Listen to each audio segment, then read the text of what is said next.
Rashid will be talking about on the topic of Islam's response to atheism, inshallah. So I'll put it on to him, and he can get us started, inshallah. Assalamu alaikum. Bismillah ar-Rahman ar-Rahim. Alhamdulillah wa salatu wa salamu ala Rasulillah. Amma ba'd. A'udhu billahi samil alim min ash-shaytan ar-rajim. Bismillah ar-Rahman ar-Rahim. Wa ma arsalnaka illa rahmatan lil alameen.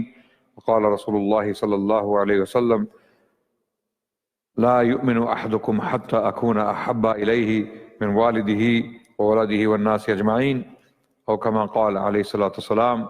Respected brothers and sisters, Assalamu alaikum wa rahmatullahi wa barakatuhu. I am honored to be here with you today. It is my pleasure, my honor to be of service to this beautiful, this great, this honorable deen, and it is our privilege to be in the masjid. Allah has blessed us with Islam, the biggest blessing, the biggest ni'mah of Allah subhanahu wa ta'ala upon any of His creation. So we should thank Allah subhanahu wa ta'ala for this blessing. And tonight I will be talking about, inshallah, the concept of atheism, or the emergence of atheism in our modern day and age. Atheism, to simply put, means belief in no God, whether it's gods or God. So absence of belief in any deity for that matter. So atheists, they believe in no God. They reject the existence of God. And there are a number of reasons why that is the case, but this is what it means. And loosely translated in the Arabic language, it means ilhad, basically, which means disbelief in God. Whether it's the God of Abrahamic faiths, or whether it's the God of the Hindus, or whether it's the God of any other faith for that matter. They do not believe in any God. And this phenomenon has been on the rise recently in the Western world in particular.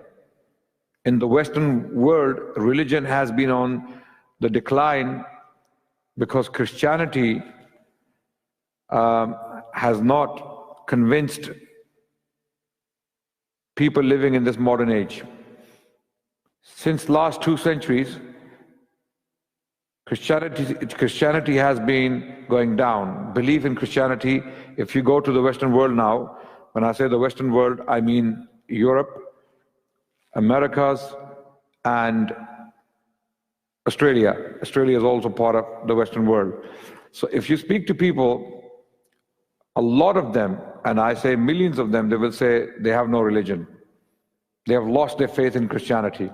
And this process started in the 18th century. So in my opinion, new atheism, which has emerged in the 20th century, it is more aggressive, it is more assertive, and it is more confident.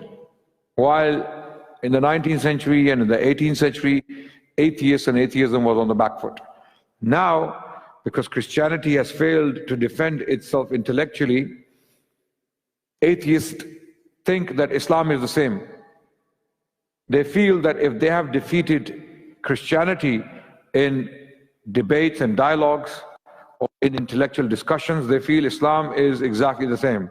Islam has no virtue, Islam has no intellectual arguments on its side or on its part. Therefore, Islam is no different. So they assume this.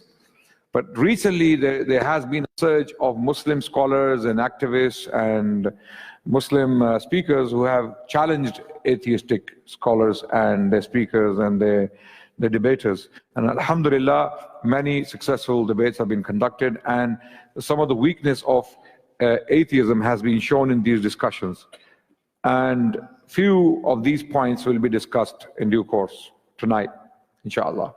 So what is the response of Islam to atheism? Firstly, we as Muslims, when we want to study something, we must indulge in the history of an idea. Where does this idea come from in the first place? Are humans by nature atheists? No. Even scientific research has shown that if you were to leave humans on an island without any concept of God, they would end up believing in a supreme person or a supreme entity who is running the affairs of the heavens and the earth.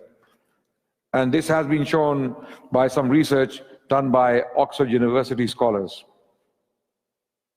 So if you were to leave children, in fact, children have this intuition that they believe in a supreme power. Children, even from their birth, when they grow up, they end up believing in the supreme power. So atheism, by that reason, or by that virtue, is an acquired position. It is instilled in people's minds. People are conditioned to be atheists. It's not the other way around. As some atheists claim that you are born an atheist and you are made into a Muslim or a Christian or a Jew. No, it's actually the other way around. Atheism is drilled into people's minds, whether it's by propaganda, whether it's by false reasoning, whether it's by intellectual argumentation, whatever it may be, atheism is an acquired position. And when did atheism arise in the first place? Where did it come from? I believe atheism is a product of Western history. What happened in the West, in the 18th century in particular, of course, atheism, there were many people who didn't believe in God in the past, but they were on the margins. They were never the majority. They were not even seen in public, or hardly anyone in human history. Even if you go to Greek philosophers, the majority of them, most of them actually, they believed in a supreme deity. They believed in a supreme entity who made the heavens and the earth. Even Aristotle, for example, if you talk about him, he believed in some sort of deity. So did Plato. So atheism was a product of what happened in Christian Europe, in particular the 18th century. This century was called the Age of Enlightenment. So a lot of people, when they started to study the history of Christianity, they studied the Bible, it didn't make sense to them. The doctrine of the Trinity in particular did not make sense to them. They couldn't rationalize the doctrine of the Trinity. A lot of them had problems with it. So in the 18th century in particular, there were three types of reactions to Christianity, three types of reactions to the irrational nature of Christianity or the Christian doctrine of the Trinity. Okay? One reaction was outright apostasy, complete abandonment of organized religion. Religion is man-made, God does not exist. This God cannot exist.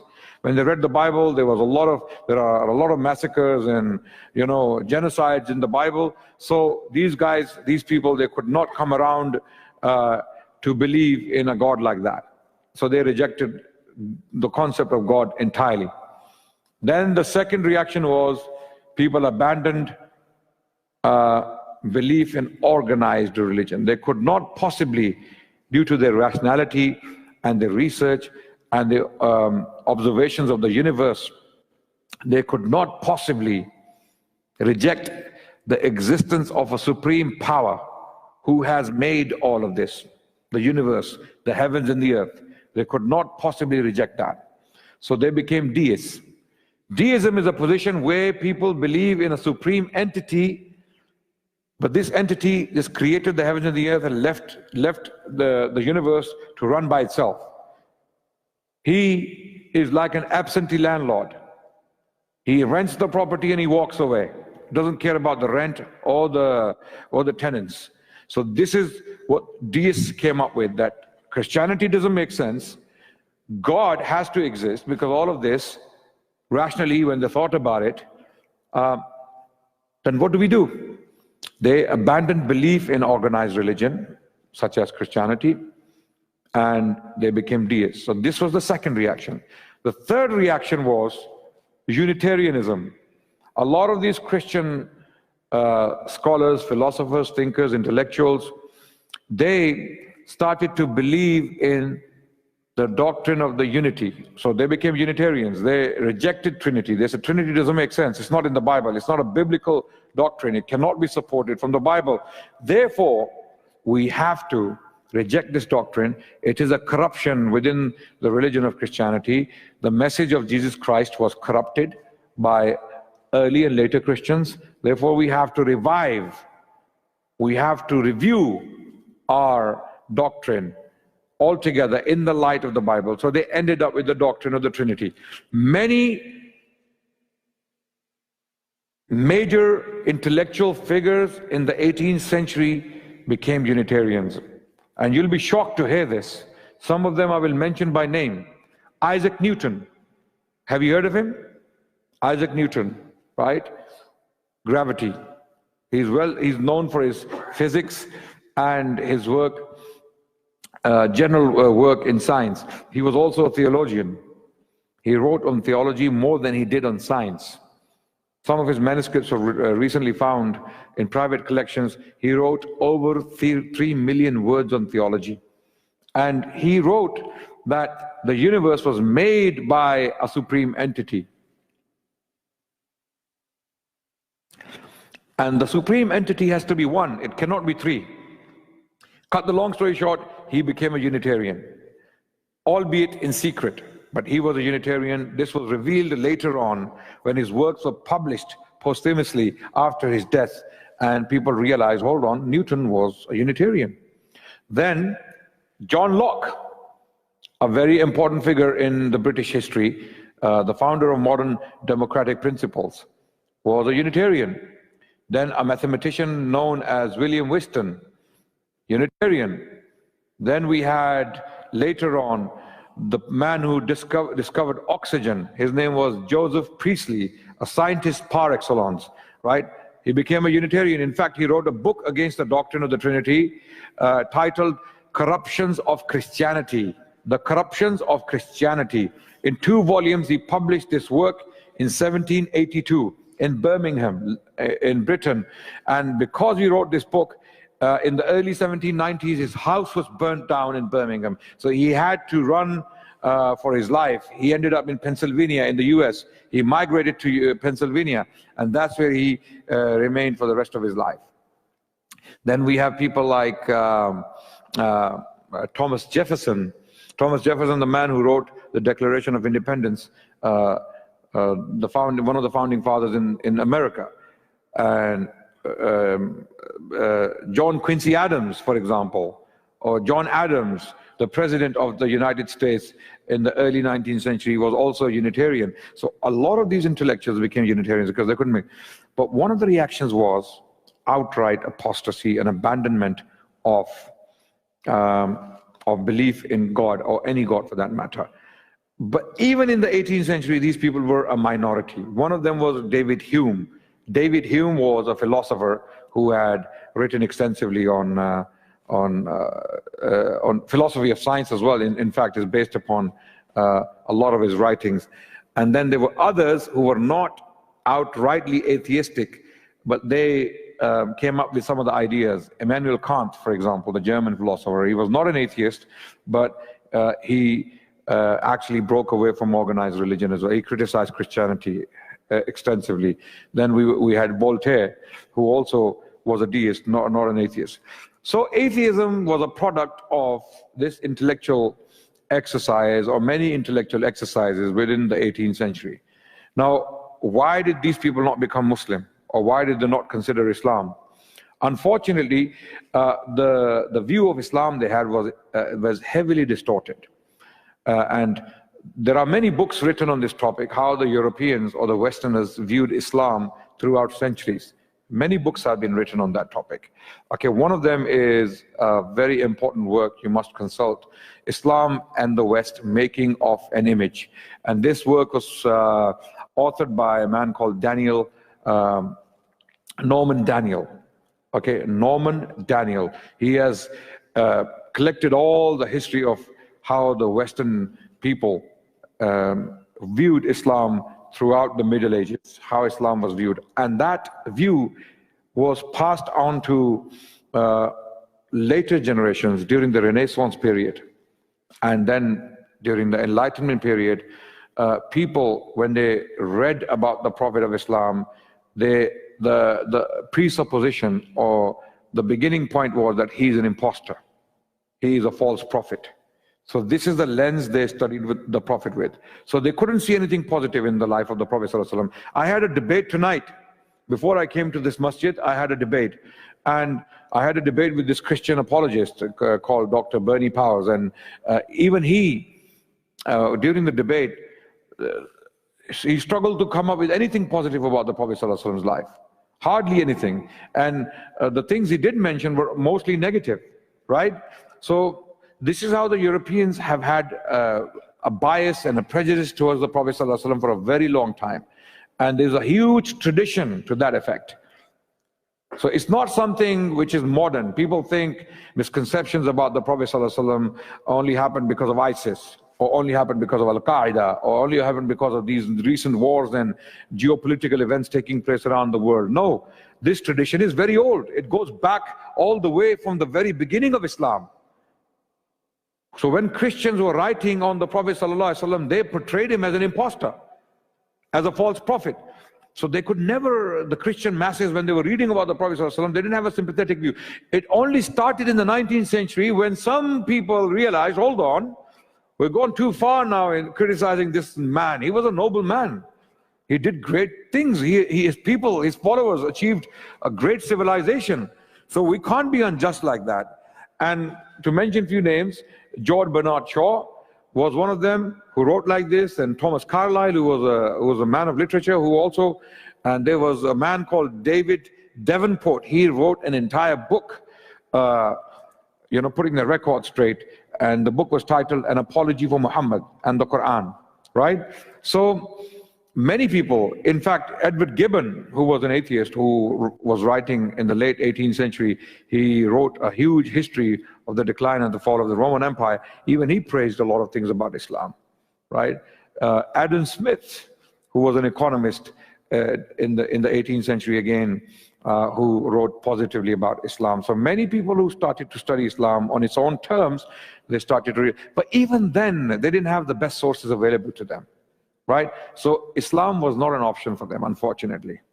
A lot of them would have been easily Muslim. I believe Isaac Newton, if he was shown a true image of Islam on its own terms, if Isaac Newton had access to Sahih al-Bukhari, for example, if he read the biography of the Prophet ﷺ from authentic Islamic sources, without spins put on Islamic sources from Orientalists and some hostile Christian apologists at that time, then many of these intellectuals, I believe, would have been Muslims.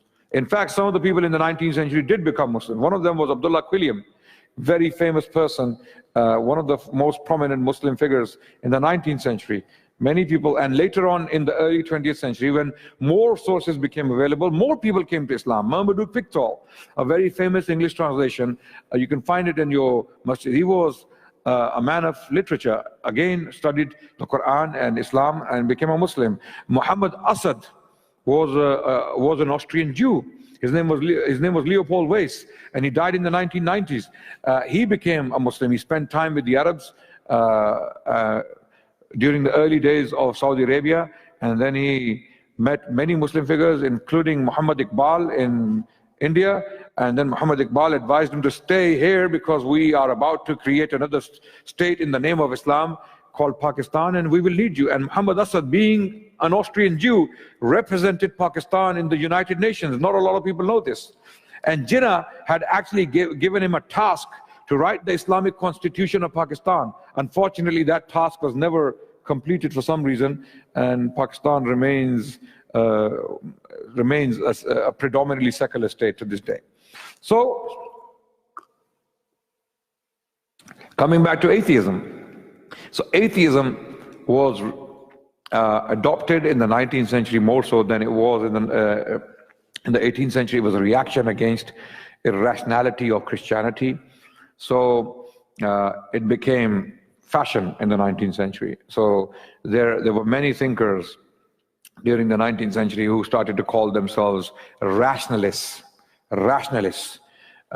They claimed this because they thought rationality leads you to disbelief in God if Christianity is the only option, but Christianity was not the only option, right?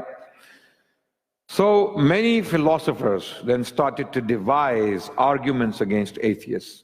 When atheism became prominent in the 19th century, more so than the 18th century, okay, many philosophers in the West, they started to devise arguments against atheism to show why their position is absurd.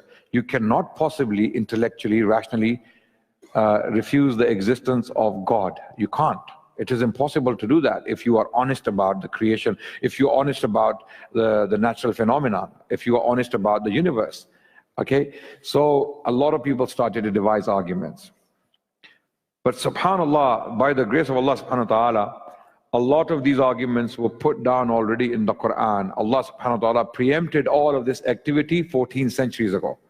Allah knew these people will come in the future and they will come up with all this bakwas, you know. Bakwas is an Urdu word which means gibberish, rubbish, basically. Yeah. So Allah subhanahu wa ta'ala preempted a lot of these philosophical arguments used by theistic philosophers and scholars against atheists. They had to go through a lot of struggle and pain to devise, a lot of thinking to devise these arguments to show how absurd the atheistic position is, right? So what are these arguments? One of them is the cosmological argument. Cosmological argument goes as follows. It means anything that begins to exist must have a cause. Okay? The universe began to exist, therefore the universe has a cause. The universe cannot come about itself. It cannot be eternal. The evidence, astrophysical evidence, points to the reality that it is not eternal. It had a beginning. If it had a beginning, nothing comes from nothing. Okay? Nothing comes from nothing. Okay? If you have nothing, then you cannot have anything coming from that nothing. Right? So for something to come, there has to be some cause, someone to drive this thing to start. And therefore, the universe had a beginning, it had a cause. This is the cosmological argument, put it in simple terms. And there was another argument, very powerful, the fine-tuning argument, that the universe not only began to exist, it is finely tuned. And then they used the solar system, like Isaac Newton. Isaac Newton was one of those people who used the solar system as an example, that it is like a clock. It is mathematically placed and designed. It cannot just pop into existence by an accident. It cannot be an accident. Therefore, it is made, it is designed. And not only designed, it is fine-tuned. It is fine-tuned. For example, for something to work in a particular fashion, okay, it has to work in a particular way. If I want to make a phone call to my mother from this mobile phone, right, it has to be put together in a particular way to do a particular job, right? The solar system was put in a particular fashion, very finely tuned. The details are fine. Therefore, there is a fine tuner, and that fine tuner has to be supremely powerful, very powerful. And they give examples. Why? The sun is very big. For someone to drag the sun, firstly to make the sun, and then drag it into a position, for you to have life on this little tiny planet called planet Earth. You know, planet Earth, by the way, in your galaxy is a dot. You are sitting on a dot. Right now, you're sitting on a dot. You think Australia is big? Outback, the desert, we were talking about going to Perth, and the brother was telling me it takes like 5 days or 6 days or a week to drive to Perth. Yes? Right? And you think this is big, Australia is big? MashaAllah, it is big, no doubt, it is big. Yes? But in the grand scheme of things, Allah subhanahu wa ta'ala actually told us in the Quran that this is nothing. أَأَمِنْتُمْ أَشَدُّ خَلْقًا أَمِ السَّمَاءِ بَنَاهَا. Do you think you are more difficult to create? Allah subhanahu wa ta'ala tells, this is a verse from the Quran. Do you think you're more difficult to create? Or the heavens? We made them. We made them. You're nothing. Your little planet Earth, this dot, in the grand scheme of things is nothing. So the one who put the sun there to facilitate life on this little dot, this is how Allah subhanahu wa ta'ala shows his signs. That Allah put that giant ball burning continuously. It is so big that you don't know how big it is. It is 93 million miles away. And you can see it with the naked eye. And it gives you the right amount of heat, the right amount of light, and the right amount of radiations. Exactly right. You move the sun back from its axis or from its constant few hundred meters, you will freeze to death. You move it forward few hundred meters from its constant where it is right now, you will burn to death. So these philosophers, they knew, Isaac Newton knew this from his observation of the heavens, whatever little means they had available at the time to them, they knew. So they argued like this. They called it fine-tuning of the universe, and they used the solar system as an example. Then they had this design argument. that there is design in the heaven and the earth, right? It's like if you found a watch on a beach in the sand, there would be two options. It came into being itself, the wind blew, and the sand came together, and glass came together, and the machine put the watch together. Or it was put there by someone who made it, right? So this is the design argument, which is quite old. Actually, it was made famous by a man called William Paley in the late 18th century and early 19th century. It's called the watchmaker argument. Then there is another argument for morality. Some philosophers came up with morality. If God doesn't exist, then there is no morality. Then you can do what you want. If God doesn't exist, you can do what you want. The concept of good and bad comes from God. If not, then you are left to fetch for yourselves. Then what you do is, people come together and they decide what is right and what is wrong, and then they do what they want, right? So in that case, you will have major disasters like we have had in the 20th century. The 20th century was the worst century of human history. It was the worst century of human history. The greatest catastrophes in the history of humanity took place in the 20th century. The First World War, the Second World War, and then all the other catastrophes and massacres later on. What happened in Cambodia, what happened in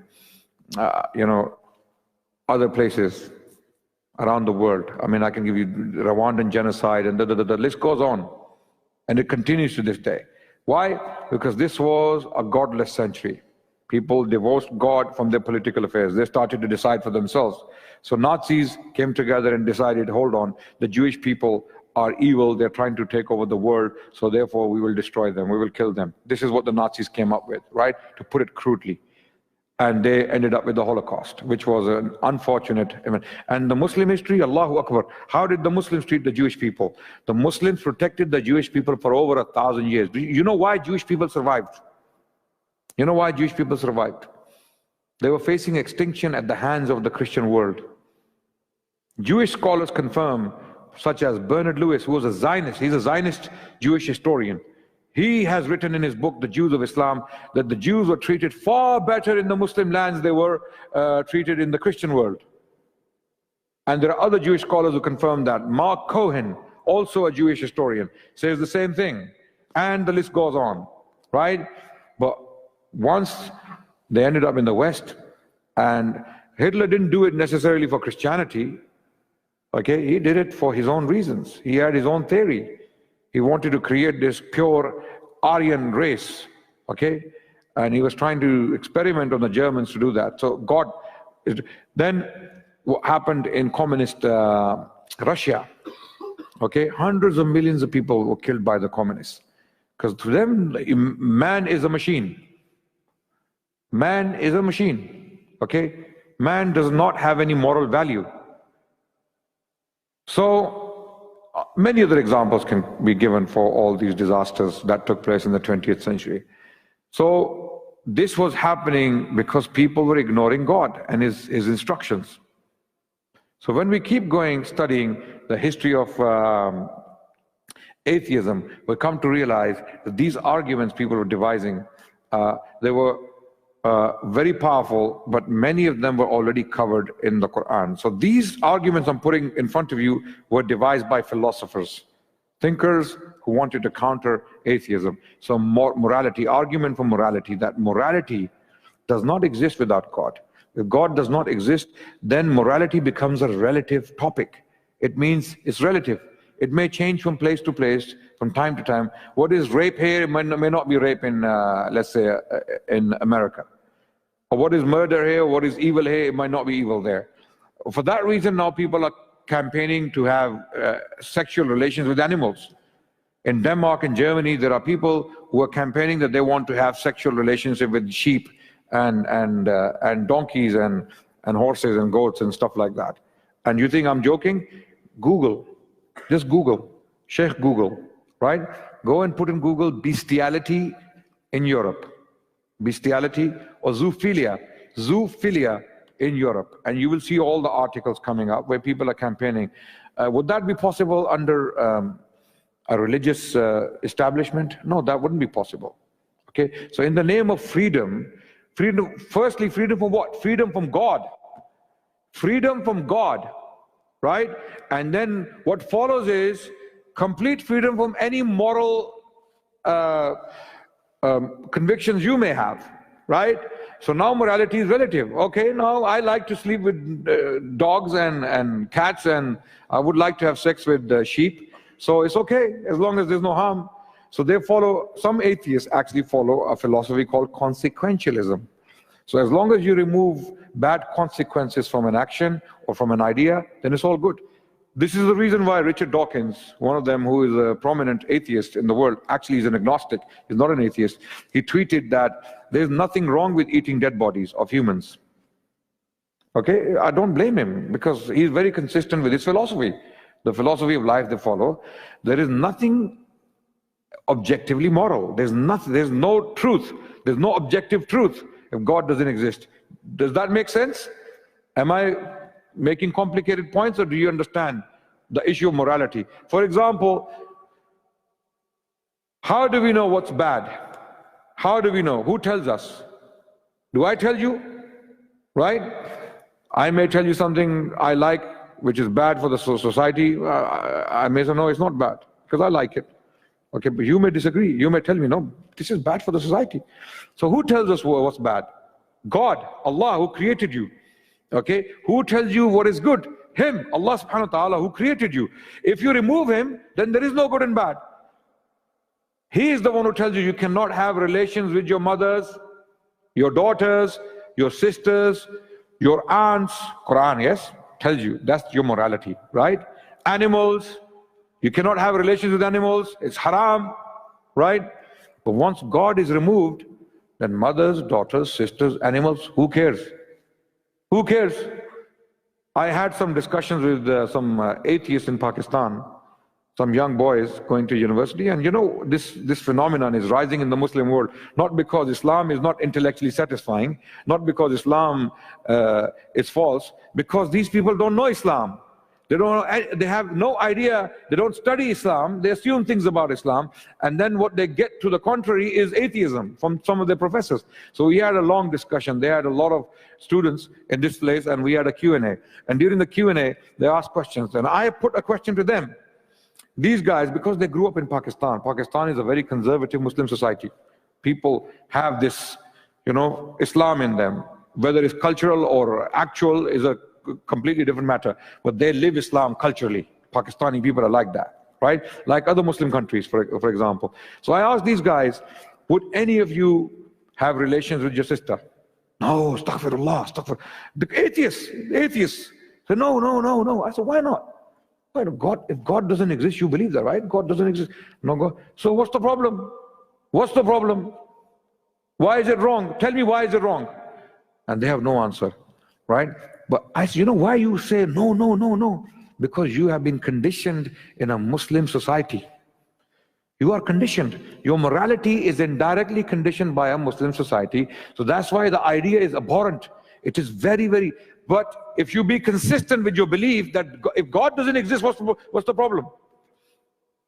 This feeling you have of disgust about the thought is because of Islam. Because you lived in an Islamic society, you have been conditioned.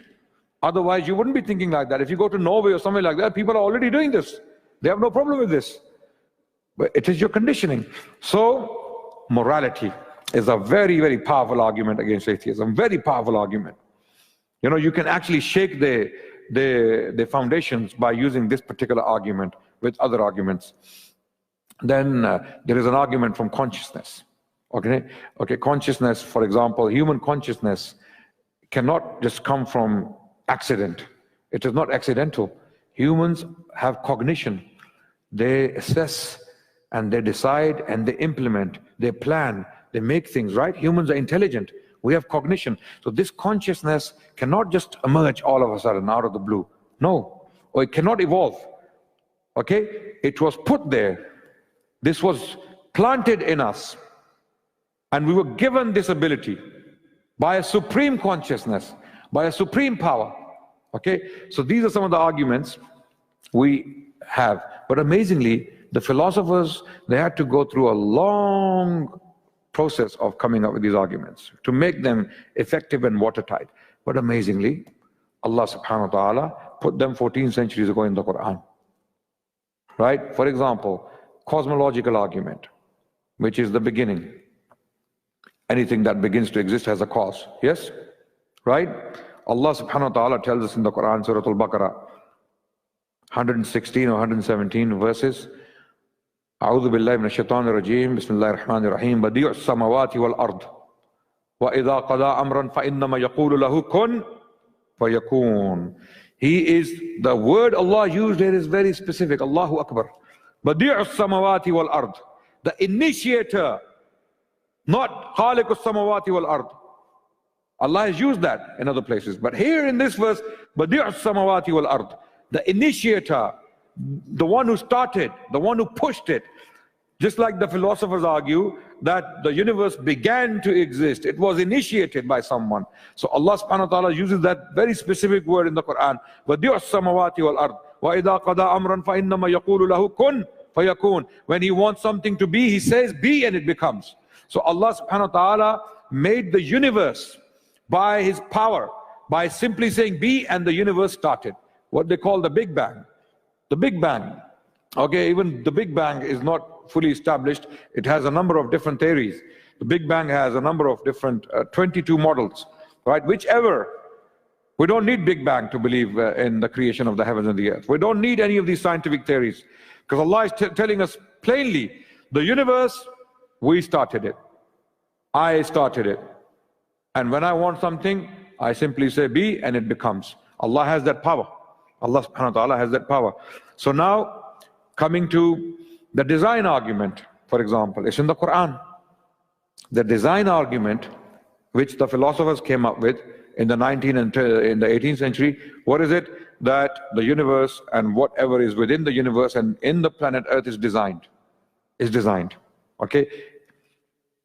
So, the Quran tells us exactly that. The Quran tells us in Surah An-Naba, the surah which was read by the Shaykh in Salah, what does the Quran tell us? Allah subhanahu wa ta'ala gives us an order, how the design of this universe and your solar system works. Okay? Allah says, أعوذ بالله من الشيطان الرجيم ألم نجعل الأرض مهادا والجبال أوتادا وخلقناكم أزواجا وجعلنا نومكم سباتا وجعلنا الليل لباسا وجعلنا النهار معاشا وبنينا فوقكم سبعا شدادا وجعلنا سراجا وهاجا وأنزلنا من المعصرات ماء ثجاجا لنخرج به حبا ونباتا. So Allah has made all of this for you. So the first question is عَمَّ يَتَسَاءَلُونَ عَنِ النَّبَإِ الْعَظِيمِ. They ask you about the great news, the great event. Okay? Tell them, it is coming. عن النبأ العظيم الذي هم فيه مختلفون كلا سيعلمون. They will come to know. Those who question, they will come to know. ثم كلا سيعلمون. How? They will come to know again. Allah says they will come to know. For sure they will come to know. How? Because Allah did all this. Because Allah did all this, there will be a day of recompense. Because at the end, what does Allah say? Inna yawmal fasli kana miqata. That day is established. That day will come. Why? Again, go back. Because Allah did all this. So Allah is telling you in the beginning of the surah, the question, the great news, the day of judgment. Okay? They will come to know definitely. You know why? Because Allah did all of this. And then Allah gives the conclusion, Inna yawmal fasli kana miqata. That day which is appointed will come. Why? Because Allah put this burning lamp for you in the heavens. From this burning lamp, what comes? Your water. In due measures. Your water. If there was no controller, if there was no system, it would rain so much that you would die. If it rains too much, what happens to your planet? What happens? Sometimes Allah gives you a slap to wake you up, to get you to this could happen. This could happen, but it doesn't happen. You still exist. Why? Tsunami, Allah gave you a slap. Tsunami, wake up, 2006. Yeah, 13 countries were hit. So Allah said, one of this can happen, but it doesn't happen to you. You still survive because there is a controller. There is someone watching over this planet. Okay? So if it rains heavily, what would happen? Finished. You're finished. You're gone. But if it doesn't rain, you're gone again. So Allah says, وَجَعَلْنَا سِرَاجًا وَهَاجًا أَنزَلْنَا مِنَ الْمُعْصِرَاتِ مَاءً ثَجَّاجًا. Thajjaja means due measure, complete, necessary water. Something necessary for you, enough for you. It will come in due measure. Not more, not less. You will have enough rain for you to live on this planet. Okay? And then, وَأَنزَلْنَا مِنَ الْمُعْصِرَاتِ مَاءً ثَجَّاجًا لِنُخْرِجَ بِهِ حَبًّا وَنَبَاتًا. Why does it come down? So that you can have your food. So Allah is telling you the design. Then Allah goes further.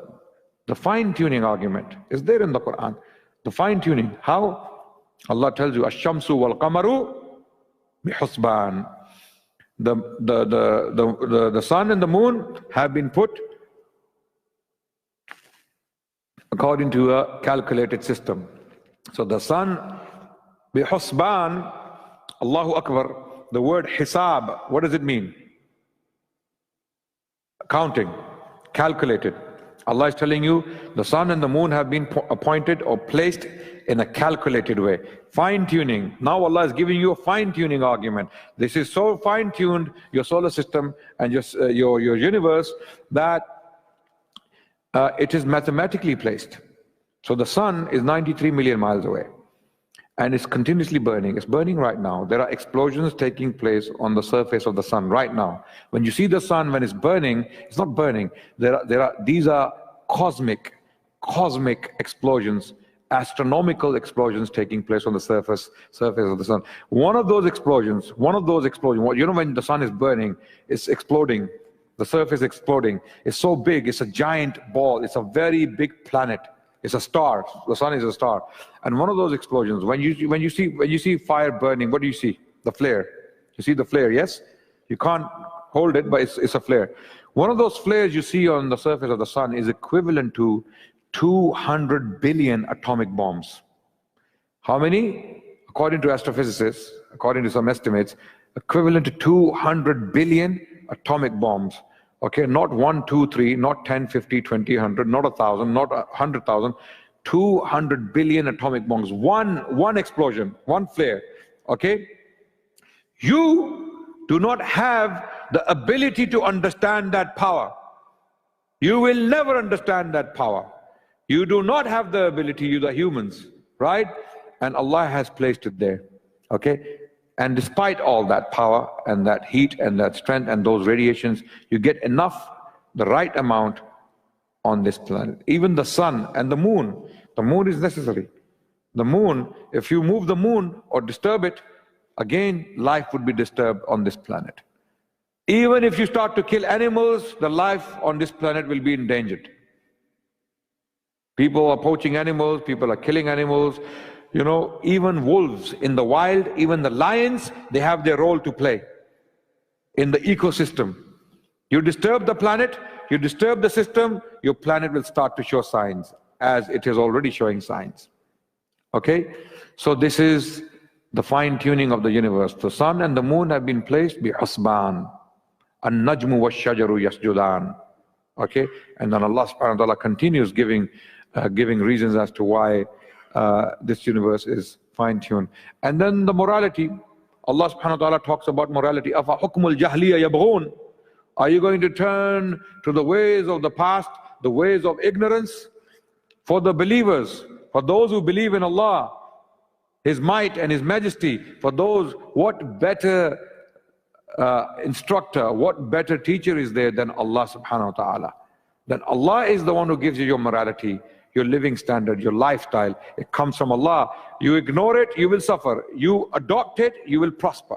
This is how the Muslims have prospered for over 1,000 years in the past. And Muslim suffering today is directly linked to the Quran. We abandon the Quran, we do not take it seriously, we don't read it, we don't act upon it, we don't take it seriously in our lives. We are the way we are. Okay? So, and finally, to make the final point, the Quran makes a very powerful point for those who contemplate. And this is what happened to those people who couldn't abandon belief in God even in the 19th and 18th century in Europe. By the way, atheism was not a product of the Muslim world, because Muslims did not go through the same experience the Europeans did, right?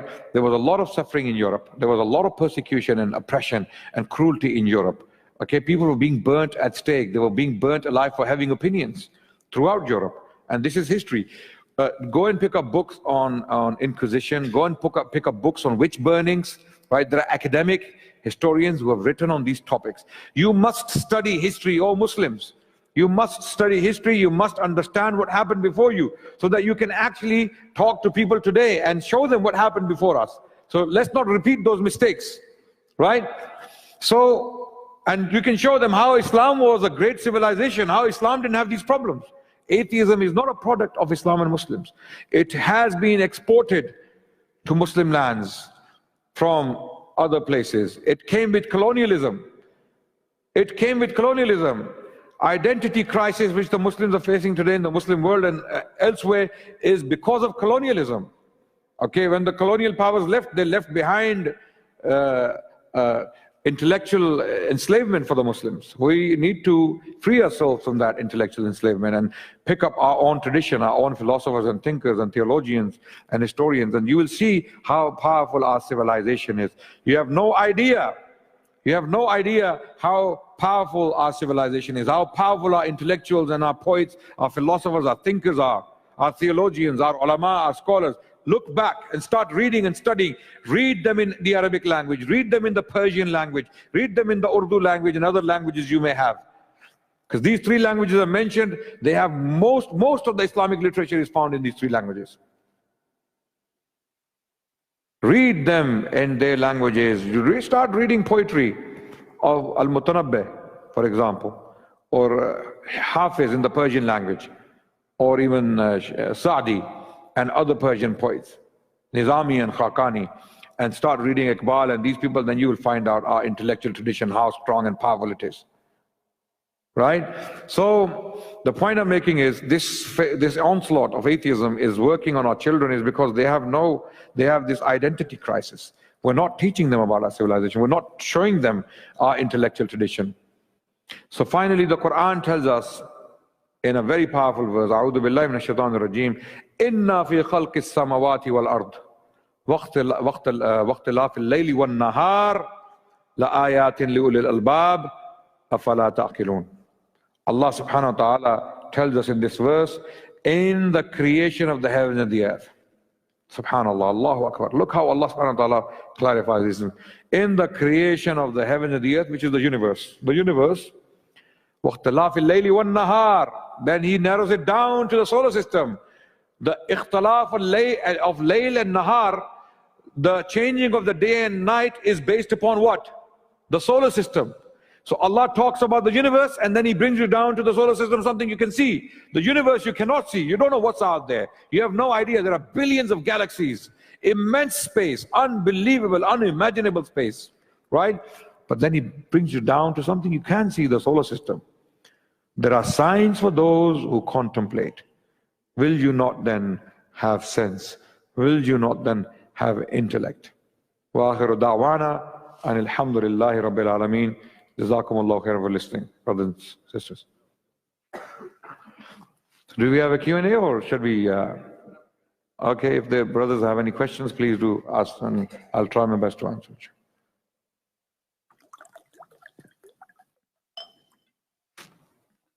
Just keep them in line with the topic. I don't think there's a typo going around, but you can raise your hand and yep, there we go. Just keep it brief, yeah? Assalamu alaikum. Appreciate your point on the 18th century, the sort of decline of Christianity, which actually is the kind of origin of the atheism.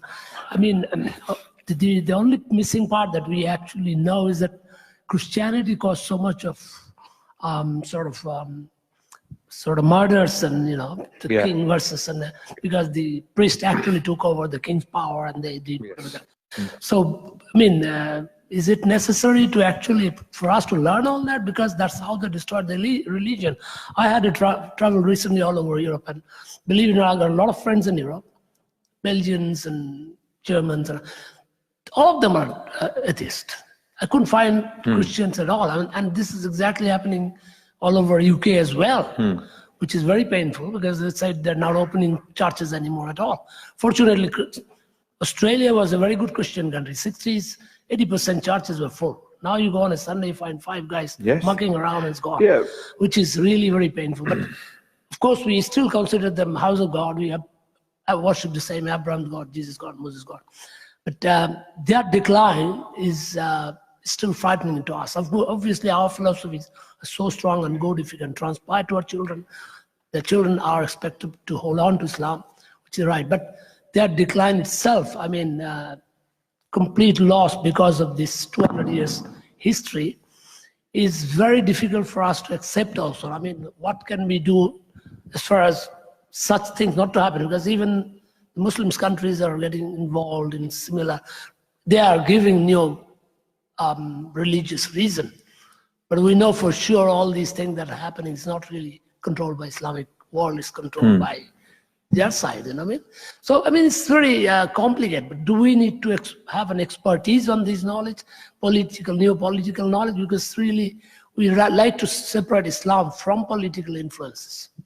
Thank you very much for that question. I believe absolutely we have to learn about the history of the people who came before us, because the Quran, one of the most powerful arguments in the Quran is history.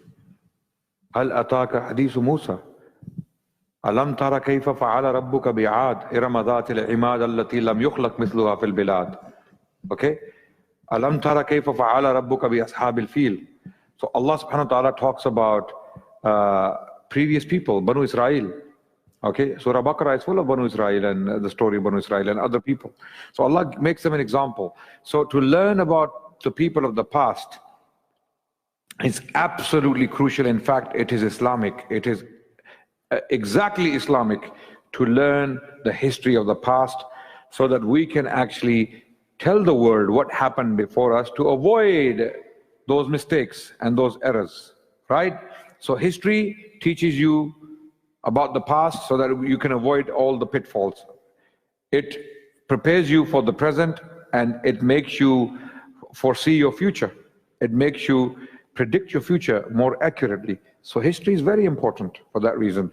And when we look at the Muslim world today, when we look at our youngsters, okay, because we haven't focused on our history, forget about other histories. We don't even know our own history. At best, you speak to a normal Muslim in the masjid, any uncle or any youngster or anyone like that, for example, you speak to them, they will know about the Prophet and the Khulafa, and then they will know about Ronaldo. They will know about the cricket team and the actors and the singers. They will know them. After the Prophet and the Khulafa, they will jump straight to these people. And in between, they have no idea what happened for 1,000 years throughout the Muslim civilization. What happened to the Mughals? Who were the Ottomans? What happened to the Ayyubids? What was Al-Andalus? What was Sicily?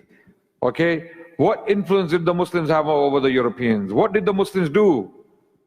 What happened to Muslim libraries, Muslim scholars, intellectuals, ulama, scholars, okay, muhaddiseen? Who is going to study the science of hadith and the expertise? So today, what happens in the Muslim world, from Morocco to Bangladesh, all the way, when people study, when you speak to the parents, they want their children to be accountants. Why? Because they're going to make money. They want them to be doctors. Why? Because they're going to make money. They want them to be engineers. Why? Because they want to make money. They want them to be software engineers. Okay, why? They want them to study programming, right? They want them to study all these things for stomach, for the gut, not for the brain. Okay, so this is the basic reason of our decline. We have left intellectual activities for others. We have completely ignored humanities, history, philosophy, literature, psychology. These subjects, we have completely ignored them, and we have picked up the screwdriver and the plier. This is what we are now. We are a bunch of workers. That's at best. What do? Pick up files, write files, fix cars, even jets. You might become an astronaut. You might become an astronaut, but that doesn't necessarily make you a thinker, an intellectual, a social scientist. It doesn't make you that. Okay? These are the fields that really influence people, right? These are the fields. Who is making policies in the world today? Who is defining the direction of the world today? Who is? These so-called intellectuals. And Muslims are not to be seen anywhere, because we are all worried about the gut. We are all worried about the stomach. And the stomach, about the stomach, a Punjabi poet. Who knows Punjabi here? Who knows Punjabi? Very few people, eh?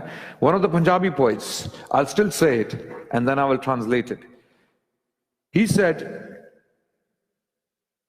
can I speak Punjabi? He said, Asmana te urde panchi wek te sahi ki karde ne. Na e karde rizq zakhira, na e bhukhe marde ne. Kade kisi ne pankh pakheru bhukhe marde vekhe ne. Bande hi karde rizq zakhira, bande hi bhukhe marde ne. So he is saying, when you see the birds flying in the heavens, have you ever seen them die hungry? They never hoard money and food. They don't.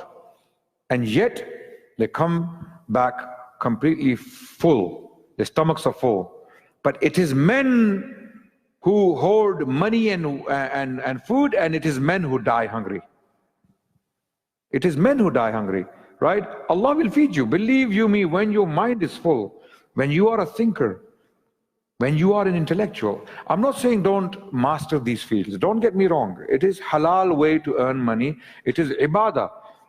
But don't make it the end. Make it the means. Your degree in engineering, in accounting, in law, it is a means. It is not the end. People have made it the end. I got my degree. Alhamdulillah, I will enter Jannah now. It's a certificate to Jannah, right? No, it's not. It is a means. Only 3 to 4 years of study and you think you have conquered the world? No.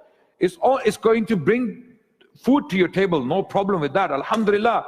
But now begins your real education. After you have made enough arrangement for your stomach, for your gut, so to have enough food on your table, after that start to worry about your brains. Start to worry about your minds. Read books. Read books. Firstly, Islamic history, the Muslim history, what happened before you were born. Then once you have studied the Muslim history, go into Roman history, the Greek history, the European history. What happened to these nations before? And once you have studied all these things, study their sociology, their social, their philosophy, right? The politics of today. You have to know about it. You have to know what's going on around the world. Okay? You have to know that there's a train coming your way. There's a train heading your way, and you're walking on the track, in the middle of the track, munching popcorns. Yeah? You're walking in the middle of the train, and there's a train heading your way, and you're eating popcorns. And when it arrives, oh mashallah, the train is here, and it kills you. Right? So you have to be very careful, brothers. You have to wake up. You have to study what's happening in the world. You have to make yourselves aware. A Muslim is aware. A Muslim is not someone who is sleeping. A Muslim is not just waking up in the morning, go to work, come back home, eat biryani, eat pilau and all the, mashallah, beautiful food we have, and then go to sleep and go back to work and come back and go to sleep. This is not what we were born for. Most of your lives, look, I want you to think about something very quickly before I go. Inshallah, hopefully this will change things. Our lives are mostly, maximum maybe 70 years. After 70 years, it's a bonus. Believe me, it's a bonus. You're living on bonus, right? And out of this 70 years, how much youth do you have? Up to 20, you're still growing. Up to 20, you're still growing. You're still a child. You know, by the time you get to 20, you become a man. From 20 to 40, this is the peak of your youth, right? After 40, it's going downhill. Your hair starts to become white. You start to feel pain in your knees, right? And your blood pressure and things like that start to pop up if you're not taking care of your health, right? That's what happens. And then it's slow. So from the day you're born up to 20 is like that, yes? And after 20, up to 40 is like that, yeah? After 40, it's going down slowly. And then by the time you get 70, 65, possibly 75, it's time to pack your bags. Yeah, you start writing your wills, you start telling your children, if something happens to me, do this, do that, right? Yes, that happens in most cases. Some people are, mashallah, they're blessed. If they have good wives, they live for until 80 and 90 years old. Your wives can make a difference to your life, you know, by the way. Yeah. Socrates, you know, one of the Greek philosophers, he said that if you have a good wife, you become happy in life. If you have a bad wife, you become a philosopher. So the point is, our life, the peak of our life is only 20 years, brothers. Now let me tell you something, let me shock you. Out of that 20 years, half of it we sleep. Half of it we sleep at night, yes? The other half is almost, let's say, 10 years. Out of the 10 years, we spend time with our friends, our families, going to work, coming back, tired, sports, gym, birthday parties, wedding, da-da-da-da-da-da. How much time of your life have you actually spent worshipping Allah subhanahu wa ta'ala? Think about it. Out of your 60 years life, you can count the hours and the days and the years on your hand, one hand, maybe maximum 2 years. And Allah is so merciful. Based on that little worship, out of our long lives, Allah will still give us Jannah, inshallah ta'ala, as long as our worship is accepted. Allah still promises to give us Jannah. You pray your salah, you do your siyam, you go for hajj and you do zakat, and do not harm others and keep yourselves to yourselves and be harmless people. Allah subhanahu wa ta'ala will forgive you for that. Just for that. How merciful Allah subhanahu wa ta'ala is. So we need to maximize our commitment to Islam, to worshipping Allah subhanahu wa ta'ala. Because life is very short. Our lives are already very short, and even shorter when it comes to our worship. Our worship is very little. So azkar, when you're sitting, you're standing, when you're walking, azkar. Okay, at the same time, try to worship Allah subhanahu wa ta'ala. Reading a book is worshipping Allah. Smiling at your parents is worshipping Allah. Okay, walking towards the masjid is worshipping Allah. Working, you know, your business, if you do it the halal way, is worshipping Allah. All of this is worship. So fix your niyyah. Everything you do in your life, do it for Allah, and it becomes worship. It becomes worship. So then you maximize your worship of Allah subhanahu wa ta'ala. This was a side point I wanted to mention. So definitely we have to learn the histories and civilizations. We have to learn about them and the political systems and the philosophies of people so that we can convey the message of Islam to them more effectively. The more we will know about them, the more we will be able to relate to their reality and teach them about Islam and tell them why Islam is better, why Islam is a solution, why it's not a problem. I hope that answers the question, inshallah. That was another lecture, sorry. Yeah. One more question, and then we'll close it at that just because it's getting a little bit late, inshallah. Brother. And I have a flight to catch. And coming to Australia, you know, by the time you get to Australia from Dubai, some of your hair become white. This is so long, the flight. Assalamu alaikum and jazakallah khair for the beautiful speech. And my question is, when I try to discuss the existence of creator, atheism, and in contrast, what we say as a solution is there is a creator, right? With my friends who do not believe, because I'm in a Western country. Sorry, before I forget, very quickly, let me mention something in case I failed to mention. Sure. One of our brothers from IRA, he is the CEO of IRA, okay? He has written a book on atheism from the Muslim perspective. The book is titled The Divine Reality. The author is Hamza Andreas Zorzis, okay? He's a Greek convert to Islam. He is the CEO of this organization. Myself and Abdullah are working with, okay? And he has written a book titled The Divine Reality. You can find it on Amazon. It's a very good treatment of atheism, and a lot of things I talked about, they can be found in this book. Continue, please. Yes. So the issue is, the person I'm talking to, the underlying question that they have sometime is that, why do I need to believe in a creator? My life is going on absolutely the way it's going on without knowing it. For an example, we need to know the switch of the lights in this room because we need to switch on the light. That's the necessity. But for someone who does not believe in a creator, for so long and the life is going on, and why does he need to know? What's the urge? What's the point? I mean, Okay. Yeah, that's the question. That's a very good question. For a number of reasons. Everyone needs a creator, or everyone needs to believe in the creator for a number of reasons. Number one, someone who doesn't believe in the creator, his or her life may be going very well.